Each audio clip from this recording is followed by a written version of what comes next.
Hey, it's Bella. Did you guys hear about the train accident? It's crazy. A Metro Link train or something, and then a freight train.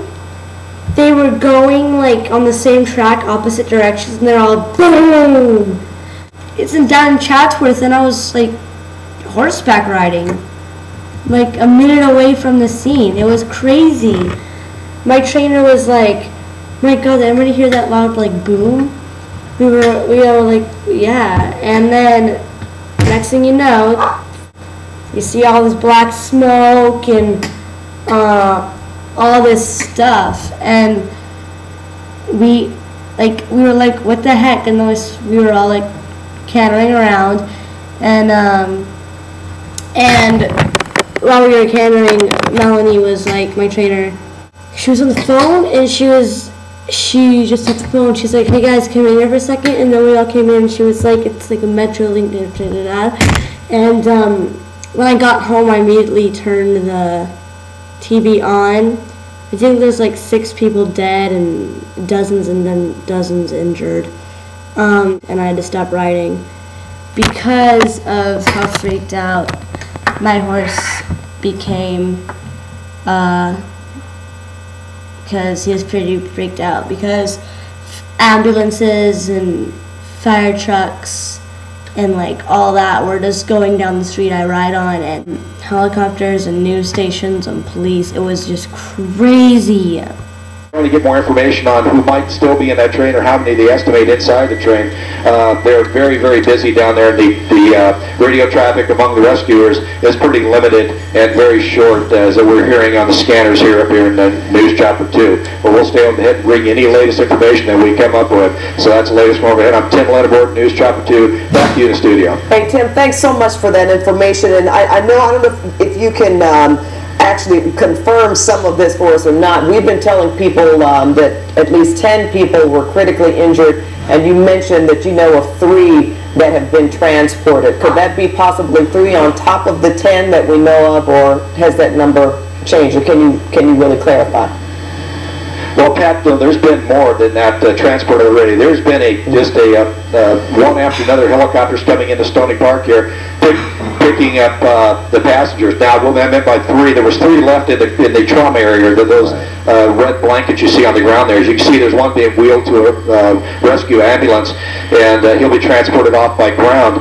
But I said there was 3 still in the trauma center or trauma area that needed air traffic or air ambulance extraction out of this area. But I can guarantee you there's been more than 10 transported from this location already. All right. What I heard, that information, there were still 3 left in the trauma area. And Tim, to reiterate, Tim, that's that area right there to the right where the red blankets are. So that's correct, Paul. And it's sort of tough for me to see, my old age, my eyes. Do you have any idea about how many people are? Is it 3 people still in that area right there? Well, I'm looking on the camera, it's just as you're seeing it there. I see 3 right now in that area, but there's so many rescue workers and so much equipment piled up in that area. It's kind of hard to pick them out from the blankets to where the people are. But yeah, that's the extreme injury area there on the red blanket. I can see one laying there, and then they're working on the one to the right, and they bring them out of that area and take them over to the helicopters. And you know what? Depending on which trauma center, that might give us an indication. Well, that's right, Paul. Pat, the helicopters, like I said, have been coming in and out of here so many. I've lost count of how many have actually departed, and some of them can carry 1 passenger, some of them carry up to 3. So it's just been an ongoing. You see right there, that's an LA City Fire helicopter on the pad, getting ready, as you see, loading in a victim to be transported off. And they'll send them out as far as Orange County and as far north up into Ventura County as the trauma centers fill up for these passengers. Now, the more critically injured, of course, have priority, and they'll go to the local traumas like UCLA downtown, and USC downtown, and UCLA down in the harbor, as well as some of the other smaller trauma centers in the LA basin. But the ones that are hurt a little bit less will probably be taken out to other county hospitals just to get the triage area or get the passengers that are injured spread out over the Southland here so they don't overwhelm the emergency medical people at the hospitals. Yeah, Tim, thank you very much for the good information. We also know that 6 people in critical condition have been taken to Providence Holy Cross as well. Tim, stay over the air. Continue to gather information. We appreciate it very much. Stacy Butler is down on the ground in the Chatsworth area. One of the first to get to the scene. Stacy, what's the latest that you have for us? Well, we've heard this before. In crises like this, the very best comes out in people, and certainly 2 of those people were resident rescuers. We've got Alan here, Alan Wolfson, and Tom. Tell me your last name? Lewis. Tom Lewis. Describe for me exactly what you heard and then what you saw.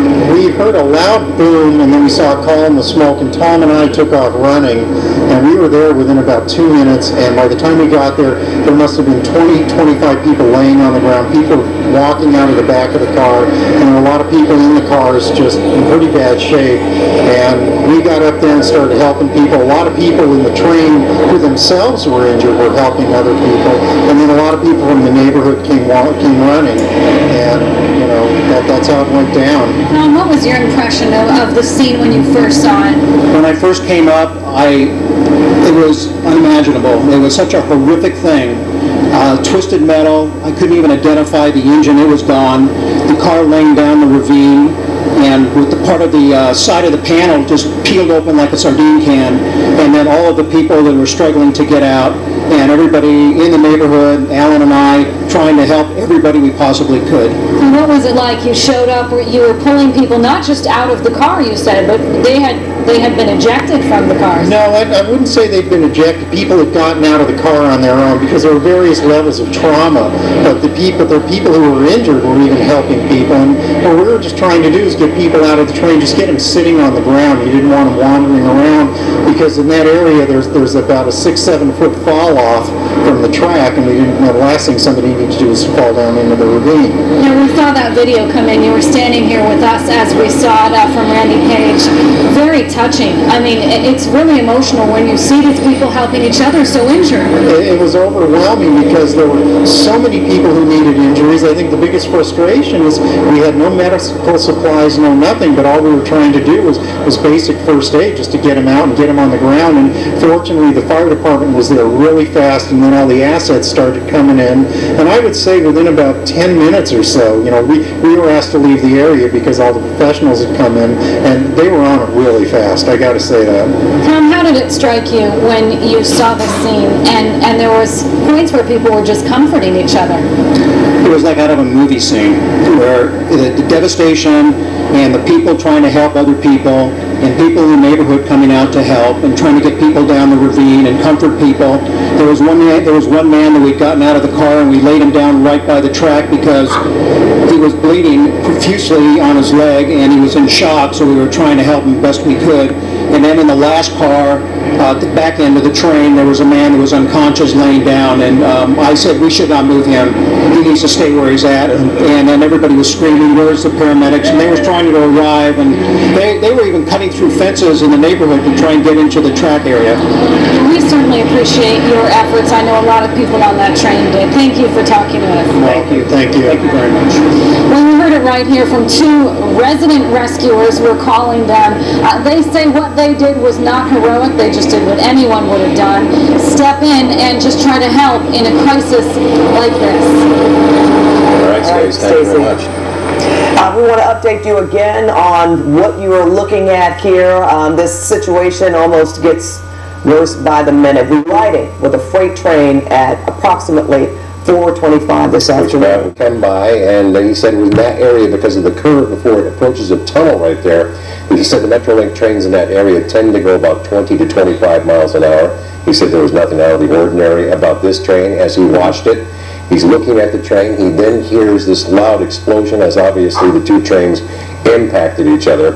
And then just off in the direction of the explosion is a large mushroom cloud that went up in the air that was witnessed by a number of residents out in that area. And you can imagine the tremendous heat, Paul, because there was an explosion, there was a lot of fire, but our fire department did a heck of a job in getting out there and getting those flames out. But you can imagine, you're just looking at twisted, melted metal on the part of both of these trains. This train was, well, it had a 70-mile route, but there were a number of cars attached to this freight train, In fact, most of them are stopped on the tracks underneath a tunnel. And as we heard one of the rescuers say earlier, it was just lucky that this did not occur in the tunnel. Right now we want to get out to Randy Page. He's out on the ground in the Chatsworth area. Randy, what's the latest?